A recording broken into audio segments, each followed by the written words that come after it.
Hi guys and welcome. So we are going to continue with the 2013 Intermediate Biology final exam paper. Next to the exercises, the textbooks related pages are indicated on the slides. So if you would like to quickly double check the theoretical material, just open the books on the marked pages. Okay, let's start with the first exercise, which is entitled Mosses and Lichens. In the picture, moss and lichen colonies growing on beech tree bark can be seen. These species find favorable conditions for their growth on the tree bark without harming or benefiting the life functions of the beech tree. Name the type of species interaction that exists between the lichens and the beech tree. So basically, in the little introduction, the solution is given for this exercise as it is positive for one partner and neutral for the other. Therefore, the type of interaction is called commensalism. Okay, the lichen species shown in the picture is a sensitive indicator of the sulfur dioxide content of the air. What can be said about the air composition of this forest based on the picture? And what can we see on this picture is that lichens are present, so probably the sulfur dioxide concentration is low. That's what we put in here. So the sulfur dioxide concentration of the air is low.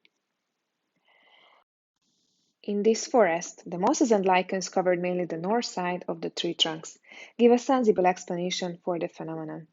As we know, they both prefer moist areas, so the reason why they are located on the north side of the tree trunks is because of the fact that that side is more exposed to rain.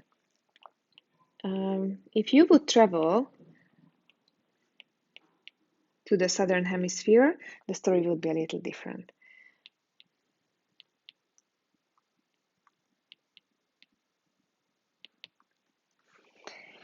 There are both similarities and differences between mosses and lichens concerning their body structure. Write the appropriate letters into the empty boxes of the table. So we need to choose from 4 options, typical of mosses, or lichens, or both, or neither. First statement, it has a thalloid body plan. That's true for both, as we know. They are non-vascular.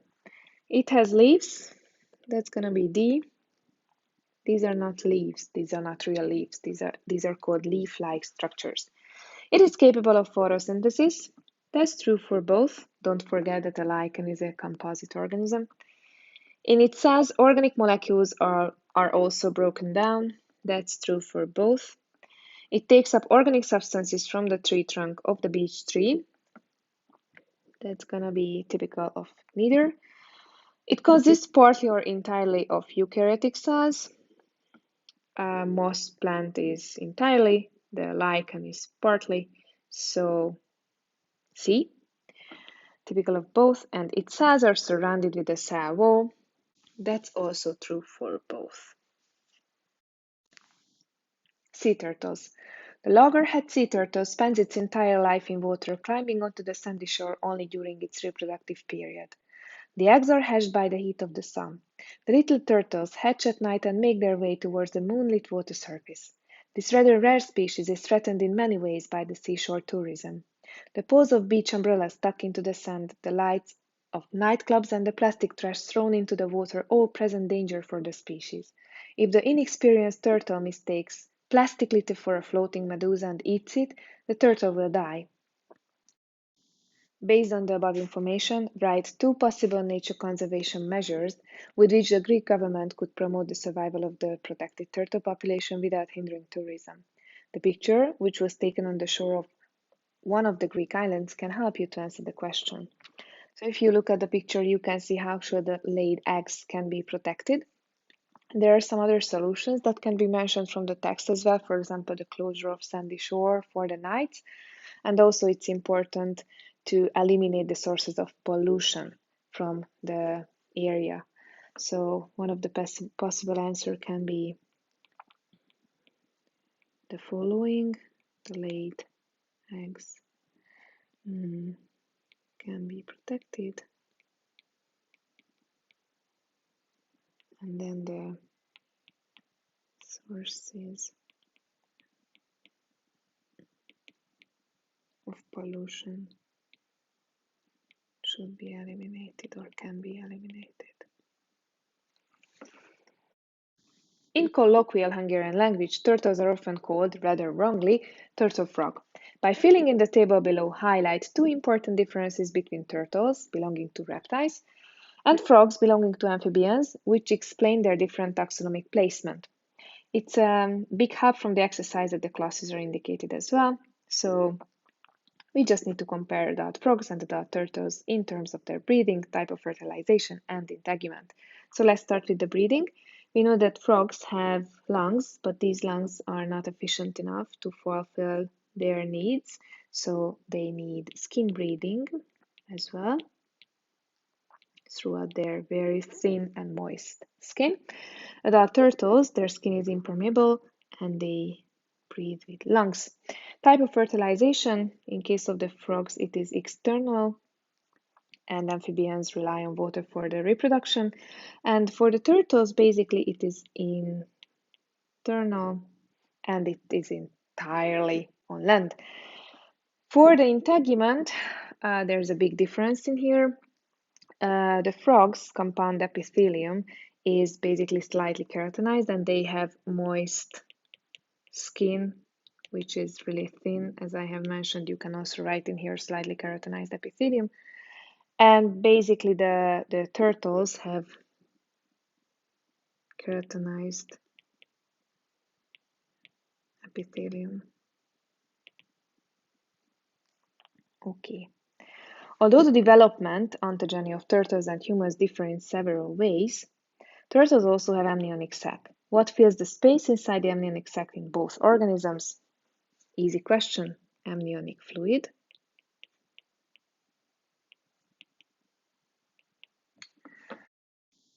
In colloquial language, birds and mammals are often referred to as warm-blooded, whereas turtles as cold-blooded. However, real measurements have only partly supported this view. Describe the characteristic feature of the reptile's body temperature more accurately. As we know, they are poikilothermic. Their body temperature varies according to the environment. So that's what we will write down here. The reptiles' body temperature varies according to the environment.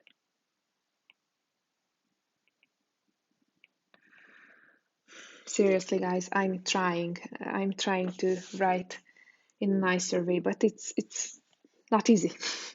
I hope you can read it. The genetic investigations carried out in loggerhead sea turtles produced some interesting results. Eggs develop into male or female turtles depending on the temperature of their environment. Males develop at higher temperature. What consequences can be drawn from this finding? Write the letter of the correct statements into the boxes. The genes controlling sexual features are the same in male and female turtles. That's true. Turtles are no. The expression of some genes in turtles is temperature dependent. That is clearly stated. In turtles, the base order of some genes are altered at high temperature in a way that results in the development of males. No, that's not. It depends on the temperature which sperm cells fertilize the egg cell, which determines the sex of the offspring. This is not true, so basically A and C will come to the boxes. During the course of their embryonic development in both turtles and humans, the rudimentary forms of jaw arches appear. One of these becomes part of the mandible in adult turtles, while in mammals it develops into an ossicle, middle ear bone. Based on all this, what can be said about the bones developed from the rudimentary structures if you compare turtles and humans? From this little text, we can say that basically the origin is the same, but the function is different, which is true for the homologous organs B. Exercise 3. Potato is not only good for eating. It is well known that potato plays an important role in the human diet. Potato is not only suitable for eating, a real biologist can also carry out experiments with it. First, he cuts the potato into half and scrapes a tiny bit off the cut surface, to make a microscope slide. When the specimen is viewed under the microscope, oval and spherical granules can be seen. The granules are mainly made up of which compound? I hope it is clear for everyone that starch granules can be seen. What role does this substance play in the life of the potato plant? As we learned that that's a storage substance. It's an energy reservoir for the plant. So you can just write here energy reserve. When the potato is eaten, which digestive enzyme starts to break down this compound? A very important digestive enzyme in our mouth, which is called salivary amylase. When the digestion of this compound is completed in the human alimentary canal, what is produced? Starch is made up of alpha-glucose monomers. So immediately you can write in D. The biologist goes on experimenting. Lugol solution is sucked through the specimen with the help of a filter paper. As a result, the granules are stained. What color have they turned? So as we know, Lugol solution is used to detect the presence of starch. And when this iodine solution is added to a sample that contains starch, the color of the solution, which is originally light orangish brown, turns to blue or deep blue, black, so very dark color. You can see it actually in these pictures that I added into this little box. So that's what we need to write down. Basically, only the color is being asked in here. So you can write that it turns blue or black or purple. We also discussed what is happening with the amylose when basically this iodine solution is applied on a sample. In the next experiment, the biologist peels a potato, drills a hole at one end, and fills the hole with salt, sodium chloride. He puts the potato in a beaker whose diameter is just a little bit smaller than that of the potato. What happens after a few hours? So a wonderful osmosis experiment is in front of our eyes. The cells of the potato take up the salt, which causes the potato to become bigger. That's not the case.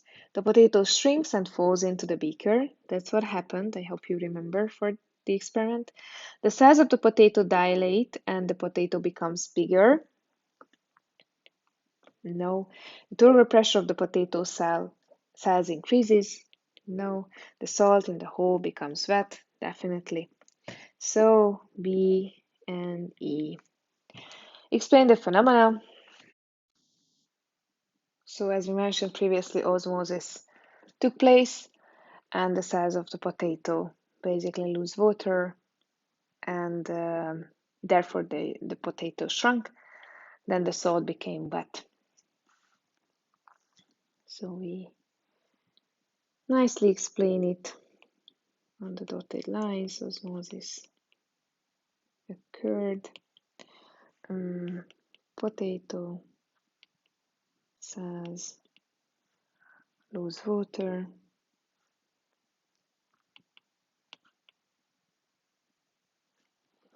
Therefore,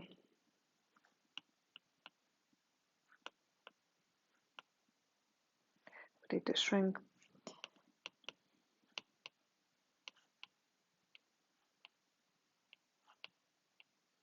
The soil became wet. Which of the following processes relies on the same principle as the one discussed above? So when we look at the options, we can see that the second one is definitely the good answer. Plasmolysis of onion skin cells, uptake of calcium ions by the root hair cells from the soil. It's not passive. Absorption of glucose through the intestinal villi into the blood. It's not this kind of transportation. Movement of oxygen molecules across the wall of the alveoli, that's simple diffusion. Binding of sodium ions to the surface of soil colloids, definitely not osmosis. So B.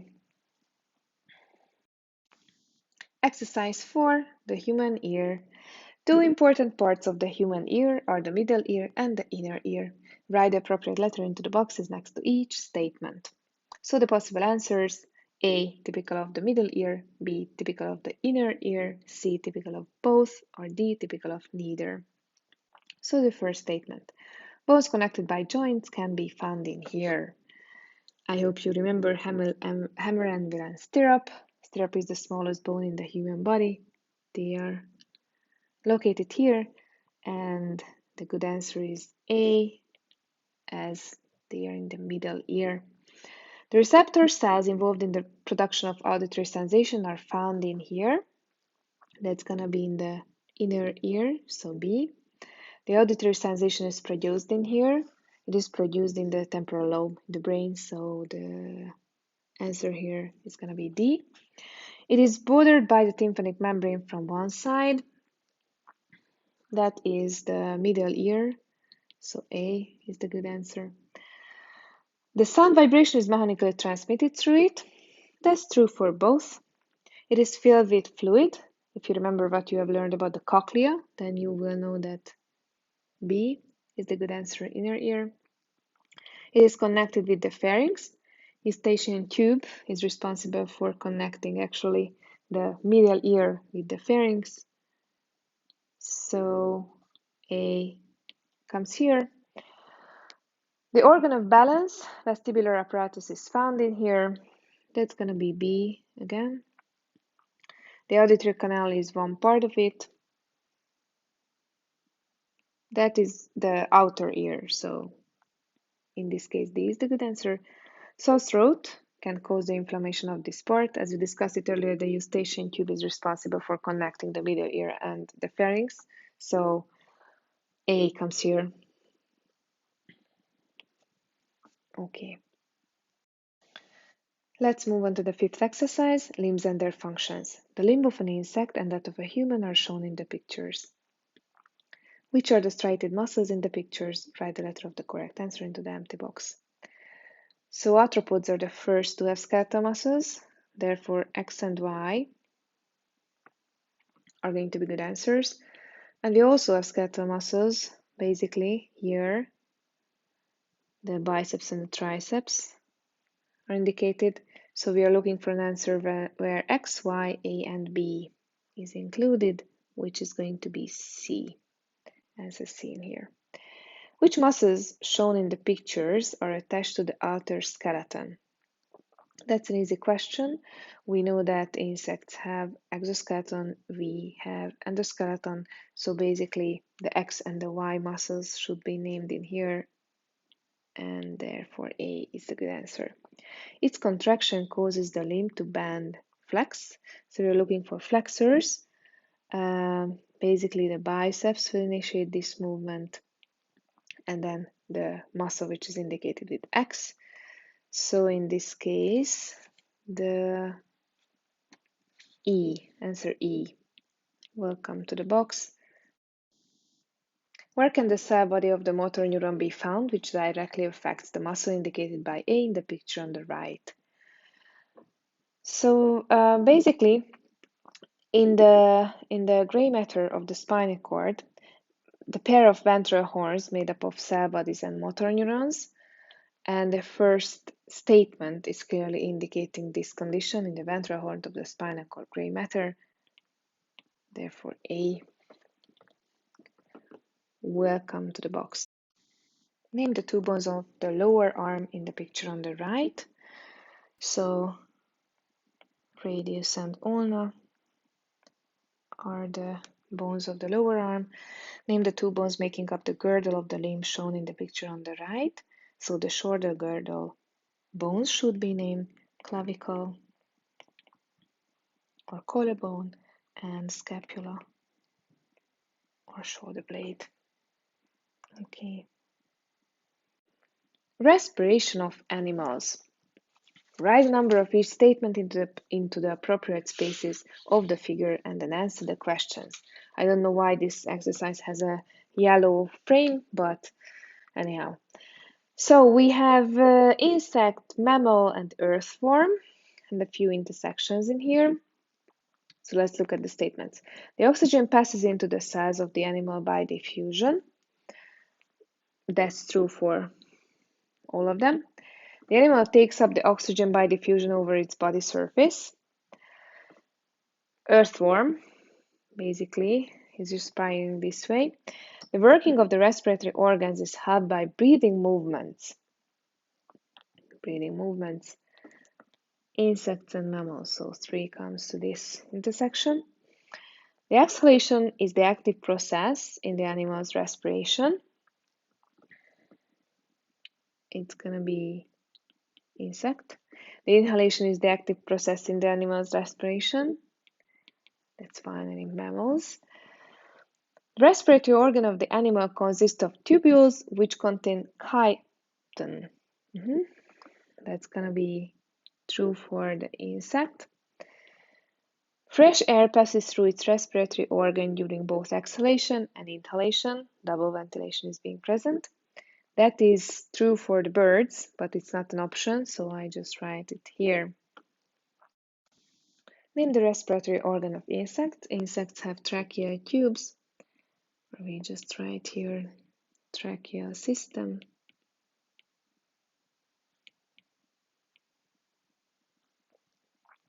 The mechanism of respiration found in earthworms also occurs in the group of vertebrates. It has particular significance in amphibians. Explain why. As we said it previously, amphibians' lungs are not large enough for efficient breathing. Therefore, they need skin breathing as well. So that's what we try to write down in here. The surface area of their small primitive lungs is not large enough for efficient breathing.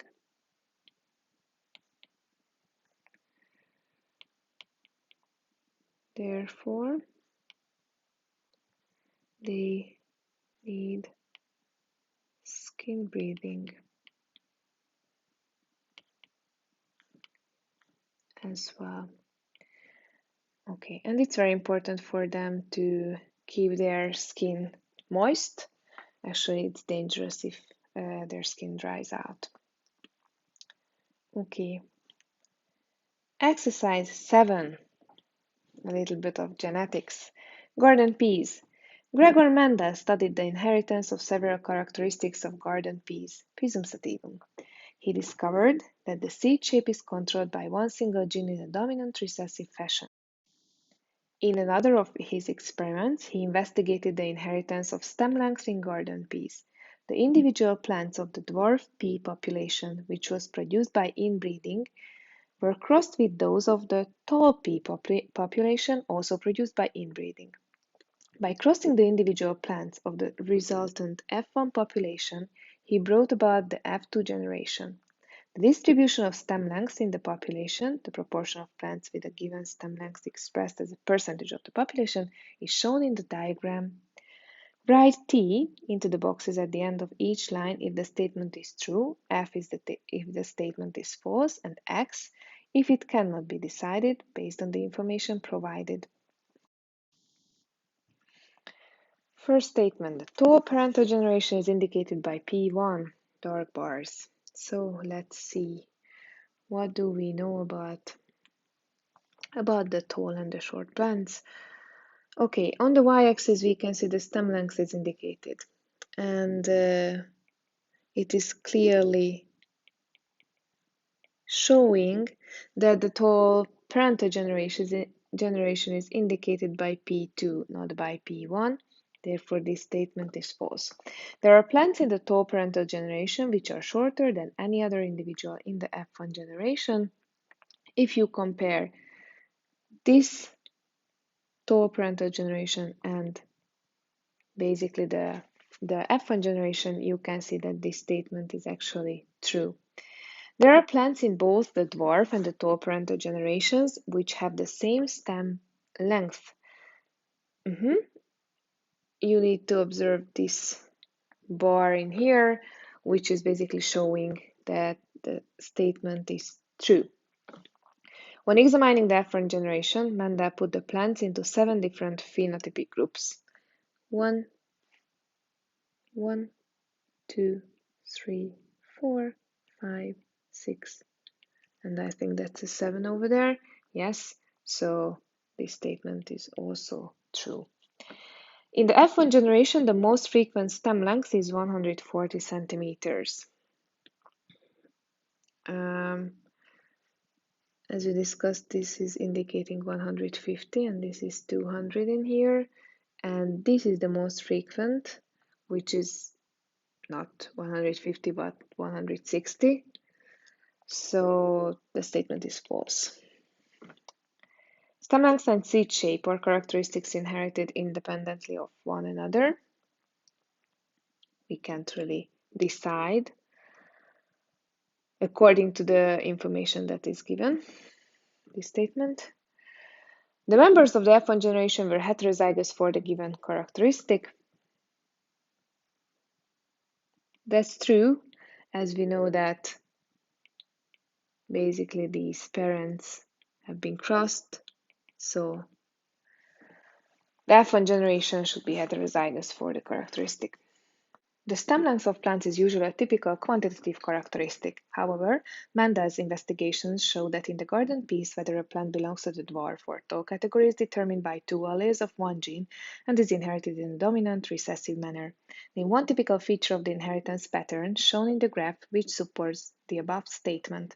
So we need to prove that it is inherited in a dominant recessive way.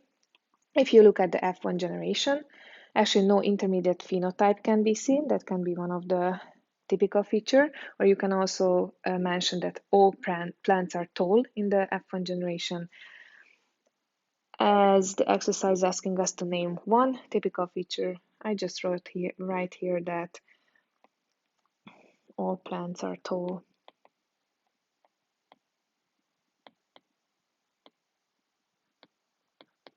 In the F1 generation. Okay. Give a possible explanation for the fact that although the stem length of garden peas is not a quantitative characteristic, it still appears in a range of phenotypes. Now, several explanations can be given in here.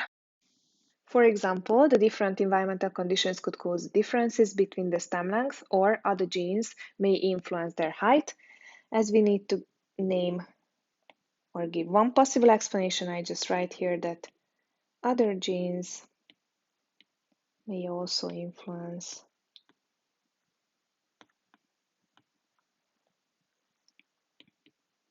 the stem length.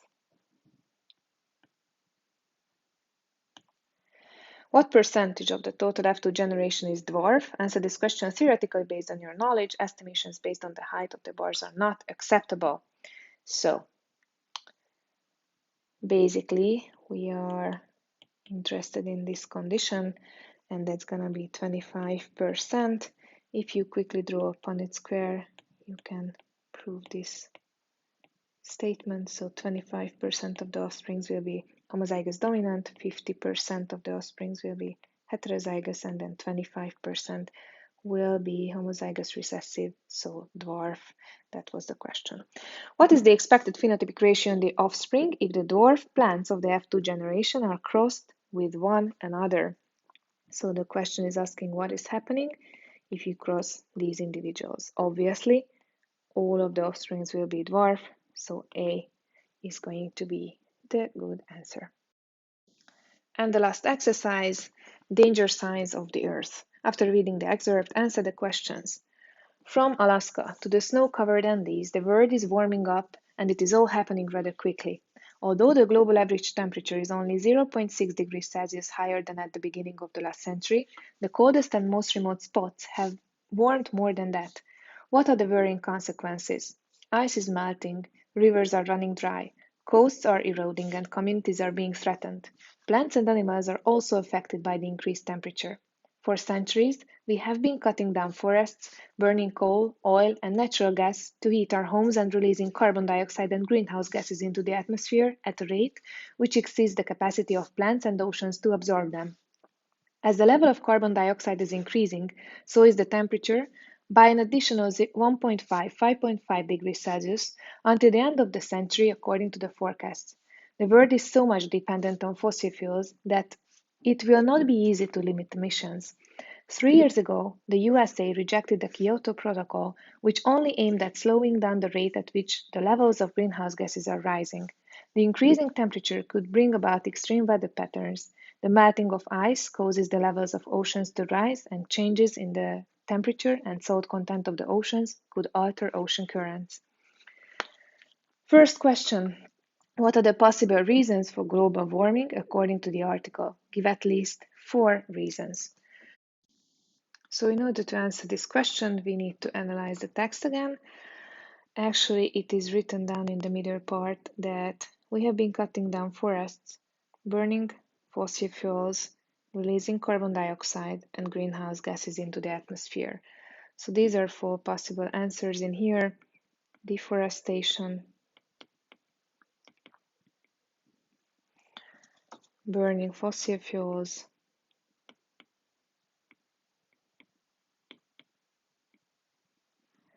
then increased carbon dioxide emission, and then enhanced greenhouse effect.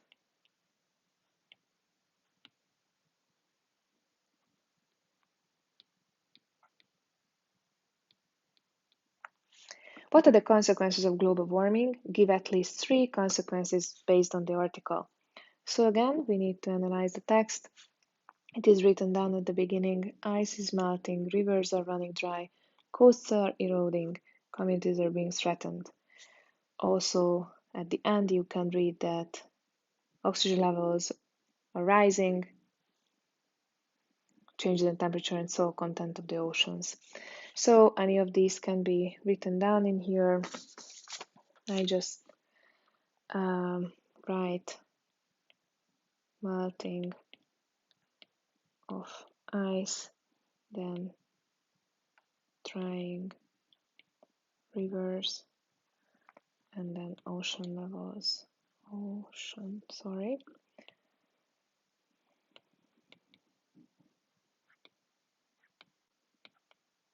Ocean levels are rising. Explain the basic idea of the strengthening of the greenhouse effect.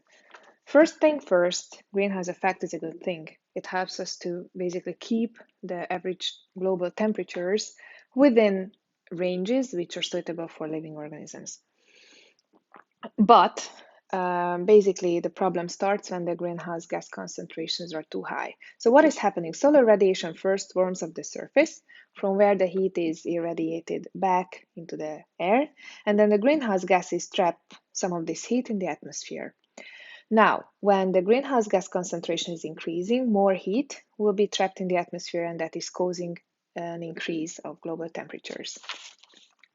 So we formulate nice sentences in here. By increasing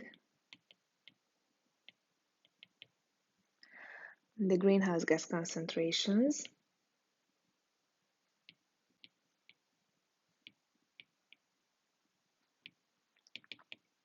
obviously in the atmosphere, global warming is amplified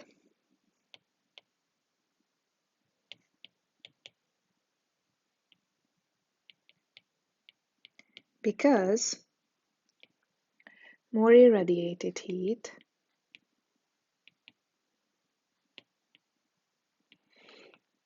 is trapped in the lower atmosphere.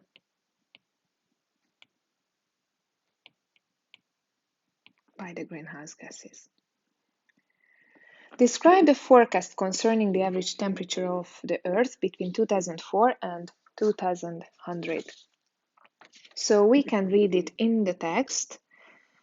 As the level of carbon dioxide is increasing, so is the temperature by an additional 1.5, 5.5 degrees Celsius until the end of the century, according to the forecast. So the average Earth temperature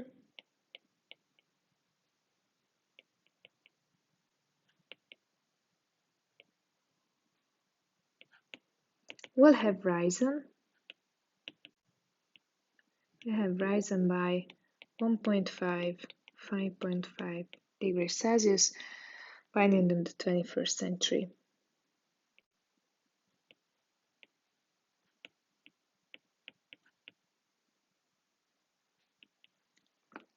How can oceans decrease the rate of warming up? It is mentioned in the text as well, and we also know that oceans are important carbon sinks. They absorb significant amount of carbon dioxide from the atmosphere. That's what we put into the dotted lines. So oceans are carbon sinks.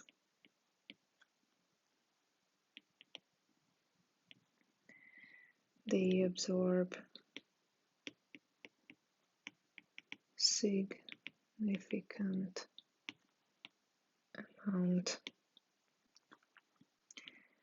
of carbon dioxide from the atmosphere.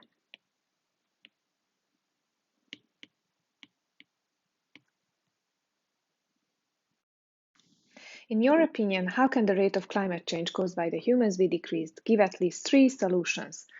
There are many possible answers to this question. I mentioned 3 solutions from the text, so decrease the use of fossil fuels,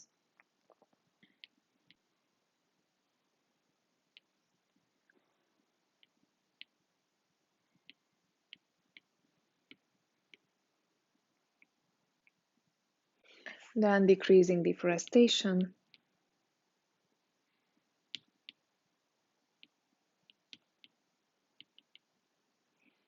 and it would be nice to limit the emission of greenhouse gases.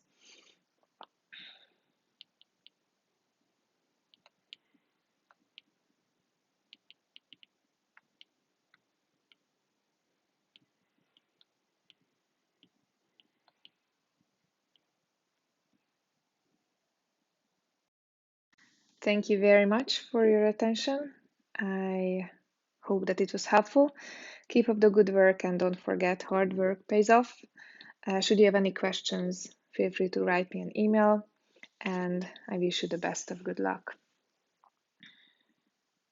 Bye.